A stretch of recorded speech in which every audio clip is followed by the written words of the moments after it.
সশস্ত্র বাহিনীর সেনা এবং বিমান বাহিনীর পাশাপাশি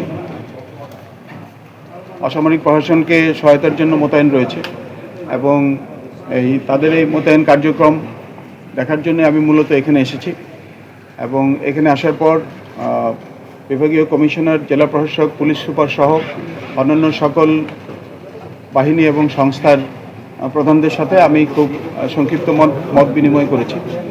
আমি জেনে আনন্দিত হয়েছি যে সামগ্রিকভাবে বরিশাল বিভাগ এবং বিশেষ করে ভোলা জেলার আইনশৃঙ্খলা পরিস্থিতি বিগত এক মাসে যথেষ্ট ভালো ছিল। তবে এই জেলায় বেশ কিছু চ্যালেঞ্জ রয়েছে এবং এখানকার স্থানীয় জনগণের কিছু দাবি আছে। বিশেষ করে এখানে গ্যাস উত্তোলন হয়, যেটা আমরা সবাই জানি, এবং স্থানীয়ভাবে এই গ্যাসটা যাতে এই এলাকাবাসী এটার সুবিধা যাতে পান সেই দাবি তাদের রয়েছে এবং সেই দাবি পূরণের বিষয়ে আমি সরকারের নিকট এটা উপস্থাপন করব। এছাড়া স্থানীয় প্রশাসনের যেই চ্যালেঞ্জগুলি মোকাবেলা করতে হচ্ছে, পুলিশ প্রশাসনকে যেই চ্যালেঞ্জগুলি মোকাবেলা করতে হচ্ছে, সেই বিষয়েও আমি অবহিত হয়েছি সংক্ষিপ্তভাবে। এই বিষয়গুলি নিয়ে আমি সরকারের যথাযথ পর্যায়ে তুলে ধরব। আমি শুধুমাত্র এটুকুই বলতে চাই, আমাদের সশস্ত্র বাহিনী, সেনা, নৌ এবং বিমান বাহিনী সবসময় জনগণের পাশে ছিল, আছে এবং ভবিষ্যতেও থাকবে ইনশাআল্লাহ।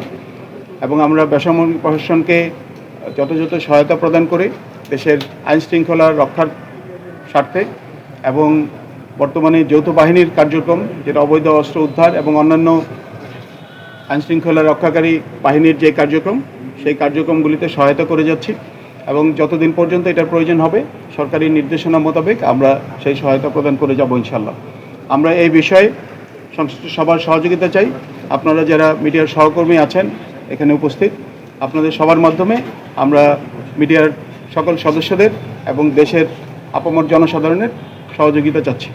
আমাদের ছাত্র জনতা তাদের একটা সফল আন্দোলনের মাধ্যমে দেশে যে পরিবর্তন নিয়ে এসেছে, এই পরিবর্তনের সুফল যাতে এই দেশের জনগণ পায়, সেজন্য আমাদের সবাইকে একসাথে কাঁধে কাঁধ মিলিয়ে কাজ করতে হবে।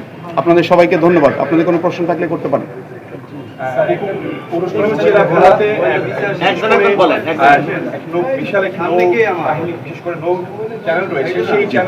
আমরা দেখেছি পট পরিবর্তনের সঙ্গে সঙ্গে এখানে জলদস্যু এবং জেলেদের উপরে এক ধরনের আক্রমণ সৃষ্টি। সেই ক্ষেত্রে নৌবাহিনী এখানে কি ধরনের ভূমিকা রাখবেন?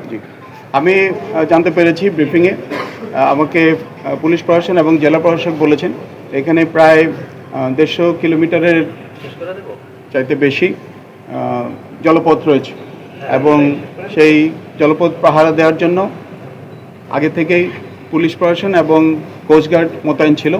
বর্তমানে নৌবাহিনীর সদস্যরাও এটার জন্য কাজ করছে। কিছু সীমাবদ্ধতা আমাদের আছে সব বাহিনীর ক্ষেত্রেই, তারপরেও আমি আশা করব যে আমাদের সার্বক্ষণিক টহলের মাধ্যমে যদি প্রয়োজন হয় আমরা এখানে আমাদের জনবল বৃদ্ধি করব আরও, এবং তার মাধ্যমে আমরা এই নৌপথগুলিতে যাতে কোনো রকমের চাঁদাবাজি, কোনো রকমের সহিংসতা যাতে না হয় এবং জনগণের নিরাপত্তা যাতে নিশ্চিত হয়, সেটার জন্য আমরা একত্রিতভাবে কাজ করব। আমি অনুরোধ করব আমার এখানে যিনি এরিয়া কমান্ডার আছেন তিনি এই বিষয়ে জেলা প্রশাসনের সাথে এবং পুলিশ প্রশাসনের সাথে পৃথকভাবে একসাথে বসে তারা এটার সমাধানের জন্য যেই প্রয়োজনীয় পদক্ষেপ গ্রহণ করা দরকার সেটা গ্রহণ করবেন। ধন্যবাদ। স্যার, আমার একটা প্রশ্ন ছিল স্যার। জি স্যার, আমি কোনো দলের নাম বলবো না। সরকার পতনের পরই ভোলার বিভিন্ন জায়গায় বিভিন্ন সন্ত্রাসীরা বিভিন্ন ধরনের তাণ্ডব চালাচ্ছে, এখন কিন্তু অব্যাহত আছে বিভিন্ন জায়গায়। আমাদের কাছে অনেক প্রমাণ আছে। এই ব্যাপারে আপনাদের পদক্ষেপটা একটু বলবেন স্যার? জি, এটা আমরা সবাই দেখেছি যে 5ই আগস্টের অব্যবহিত পরে প্রায় সপ্তাহব্যাপী বেশ কিছু সারা দেশে বেশ কিছু অরাজকতা নাশকতা হয়েছে, যেটা খুবই দুঃখজনক। এবং সেখানে কে বা কারা জড়িত ছিল, অনেকে চিহ্নিত সন্ত্রাসী আমরা জানি, অনেকে তাদের প্রতিহিংসা বা আক্রোশ চরিতার্থ করেছেন, যেটা খুবই দুঃখজনক। তবে সময়ের সাথে সাথে এই বিষয়ে উন্নতি হয়েছে এবং বর্তমানে এই ধরনের আক্রমণ বা এই ধরনের সহিংসতা অনেকটাই কমে এসেছে বলে আমি মনে করি। আমার বিশ্বাস আমরা যখন সশস্ত্র বাহিনীর সদস্যরা এবং বিশেষ করে পুলিশ, আনসার, ভিডিপি সহ আইনশৃঙ্খলা রক্ষাকারী আমাদের কোস্টগার্ডের সদস্য যারা আছেন এই উপকূলীয় অঞ্চলে সবাই মিলে যখন আমরা আমাদের কার্যক্রম আরও জোরদার করব, সেটা অনেকটাই কমে আসবে।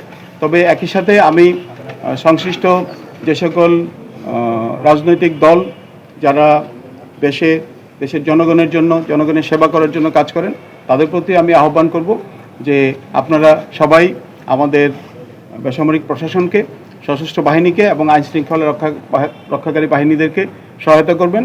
আমরা সবাই মিলে যদি কাজ করি তাহলে আমার বিশ্বাস আইনশৃঙ্খলা ফিরিয়ে আনতে এবং আইনশৃঙ্খলা রক্ষার ক্ষেত্রে আমাদের যে ভূমিকা সেটা আরও অনেক কার্যকর এবং ফলপ্রসূ হবে। আমি এই জন্য সার্বিকভাবে সকলের সহযোগিতা কামনা করছি।